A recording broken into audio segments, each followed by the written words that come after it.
Hello, dear students, and welcome to today's lesson. Today, we shall be studying the writing skill section in your textbook, and we shall be doing the fourth writing skill, that is, drafting a virtual message. Now, before we understand how to draft a virtual message, let us understand the main area of a message, that is, communication. Now, communication is an integral part of human nature. We as human beings communicate. We cannot live without communicating. We have to communicate something or the other to people around us so that they understand what our ideas, thoughts, and if there are any kind of information, if you want to exchange this information, you have to communicate. So, communication is nothing but exchange of ideas, thoughts, and information from one person to another. Now, as the most intelligent animal on the planet, human beings have derived different communication processes to express themselves and understand each other. Now, if you study the Stone Age people, years ago, the way they used to communicate is far different from the way that we communicate today. Before the advent of oral communication, people used to use non-verbal method, that is gestures, facial expression, movements, etc., in order to communicate, in order to let the other person know what is your idea, what are your thoughts, what you want to tell them about. Okay, so on broader terms, if you see, communication comes in three different forms, that is oral communication, written communication, and virtual communication. Now, in a communication, a message is an informal means of communication. So, if you want to communicate, you give that person a message. So, there is this receiver or the receiver of the message. He has to go through the given message and pick out the most vital bits of information. So, if you are giving a message to somebody, okay, the person who is receiving that message has to understand and he has to pick out the main things that you want to give out through the communication, the message that you want to give out through the communication. So, once the receiver is able to understand what you are trying to tell them, then he or she should be able to reproduce that information in order to convey it to the other person for whom it is intended. So, suppose, for example, if you want to tell, your mother something, but your mother isn't home, so what you do is you tell your younger sister that tell mom to prepare dinner for me tonight. So your younger brother or sister has to understand that what is the important information that you want to give to your mother. Only when he understands, she understands, only then they will be able to give that message to your mother. Okay, so the receiver here is very important when you are conveying a message to somebody. Now, in general, there are four types of message that we convey to each other in our day-to-day lives. One is positive message. Now, what is a positive message? A message which conveys good feelings through thanks or appreciation, expression of interest, sympathy, extended help, solace, etc. So, a message which gives a positive feeling to somebody, those kind of messages are known as positive messages. Then, this is just the opposite to the positive message, that is negative message is the second type of message, wherein you convey disappointment, you convey disapproval, dissatisfaction, message of disapproval, disagreement, denial, refusal, cancellation, all the negative messages which gives you a feeling of negativity, those messages are known as negative messages. Then there are the third type of messages, that is neutral message. In neutral message, either in the first message, that is positive message, you either feel good, and in negative message you either feel bad. But in neutral message there is no feeling involved, there is no emotion involved, there is no sentiments involved. Those are just dry messages, and messages showing neither joy nor sorrow, the messages that do not draw any conclusion. Okay, so simple messages or normal messages which do not change the feeling of the person, which do not have any kind of conclusion, those are just plain messages, those are known as neutral messages. And the fourth one is persuasive messages, wherein the act that communicates persuasively, like agreement on the writer's point of view, use of convincing language, like you want the other person's point of view on what you are telling, on what you're communicating, on your message. You want to listen what the other person's point of view is. You want to convince him, if you want to get his way of thinking, if you want to persuade him, if you want to make him think like you think. So those messages are persuasive messages, wherein the other person's thoughts and feelings are persuaded, are changed because of your message. So those are the fourth type of message. So I'm sure you understood the four messages, types of messages that we have: positive message, negative message, neutral message, and persuasive message. Now let us come to the title of our writing skill, that is virtual communication.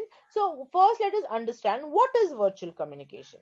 So virtual communication is a mode of communication that includes the use of technology. Like earlier, we used to communicate, we used to, if you want to tell something to your neighbor, then you would run quickly to your neighbor's house and you would tell them the message that you want to convey to them. Okay, but today we have so much of technology that we do not need to go anywhere, just a phone call and you can give your message. So you're using a technology, that is your mobile phone, in order to convey the message. So the technology can either be audio or it can be video. So by this two means of technology, you communicate with people who are physically not present in front of us. Like if your mother is in front of you, you would not call her and tell, "Mommy, I want a glass of water."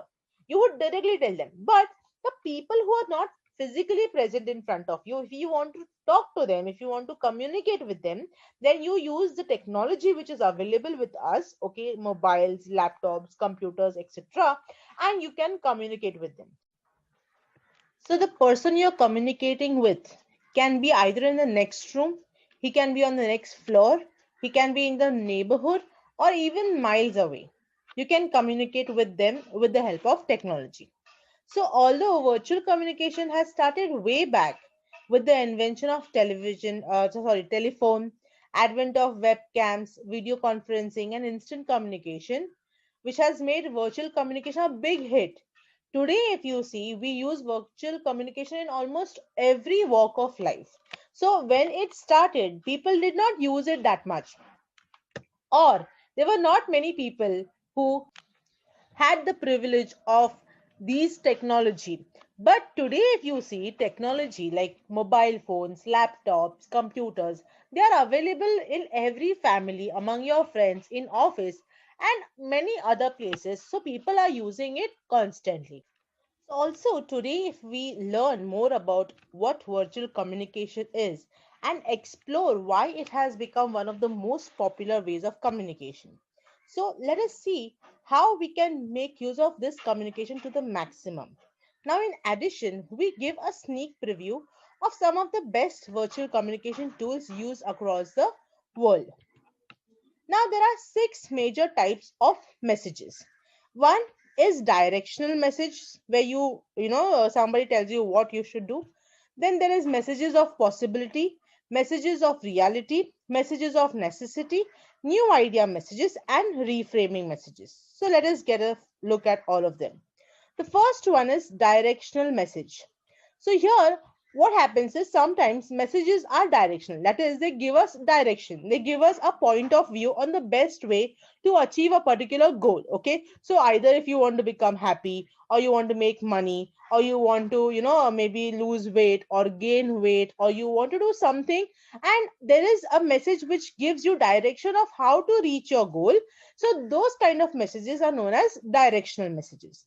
Then you have messages of possibility. Now, this kind of message is the one which says that something else is possible. So, maybe you're thinking about something, you're stuck on something, you are not able to think further about something. So, no matter how stuck or hopeless you feel, there is always a pathway, there's always a possibility with which you can achieve your goal. So, no matter how stuck you feel, there's always a way. This message, when you get through a message, it's known as message of possibility. Then there is messages of reality. That is, the message is about how things really are. Okay, so sometimes there is this mini map that help to direct people from confusion to clarity. So you're confused about something, and a message which gives you clarity about your thoughts, which tells you about the reality of the situation, which brings you in terms with the real world, how it is. And the one or someone is telling you that you have to reset your expectation about the possibilities and limitation of certain approaches, then those kind of messages are known as messages of reality. Then there is messages of necessity. Here this message tells you what you need to do, what you need to wear, or what you need to understand, what you need to apply in your day to day life. So another kind of message is more of a call to arms for people. It is just not a message, but it tells what really or what is required of you to do in order to get what you want. Then there is new idea message. Some messages are based on ideas that people may never have considered before. So those messages with new ideas, new opinions, new suggestions, new views, they are sent with much excitement or enthusiasm. So maybe like somebody has started a business, and he asks the people coming there to give their opinion about his business, their ideas about his business, what they think about this business, what he can do in order to enhance his business. So the messages which people over there write for him to improvise in his new business, so those messages are new idea messages. Then you have reframing messages. Here are the ones which talk about aspects of our life that we might have framed as weaknesses. Like maybe you think you look at something as your weakness or a bad habit, or your the things that maybe put you down. So those things, if you reframe them, then you can even make them your strengths, your assets. So something we thought was bad is actually good, or something we always thought was good is always is actually bad. So something we actually was thinking about is ugly is actually beautiful if you think about it in a different perspective. So those messages which help you to reframe your ideas are known as reframing messages. So let's conclude now upon the various things that we discussed. That with so many options of virtual communication tools available within a click. Okay, you have mobiles, you have laptops, you have computers, and you have so many more other options where you can communicate with people virtually with using the technology that you have at your hand. So it definitely makes our lives easier because we don't have to go anywhere personally in order to convey a message. You can just do it with a click. So, the ability of communicating virtually and instantly or sharing our information in seconds is very crucial. And this can work in a positive way as well as in a negative way. Like positive information also will be circulated within seconds, and negative information also can be circulated within seconds. So, we have to make proper use of this. And virtual communication is creating a communication environment which is cost effective. That is, if you have to go, like if you have to go in person, then the cost will be definitely more. So you're going to save that money by just messaging that person or calling that person. It is also time saving. Okay, you can do it within few seconds, and it is accessible 24/7. Like if you have internet and if you have the technology, if you have the tool, then you can communicate with people any time of the day. Okay, so communication has evolved in the last few decades, and very soon virtual communication will be the base of communication in future. So we are going to look at how we have to draft a virtual communication or virtual message in the next video. Until then, thank you.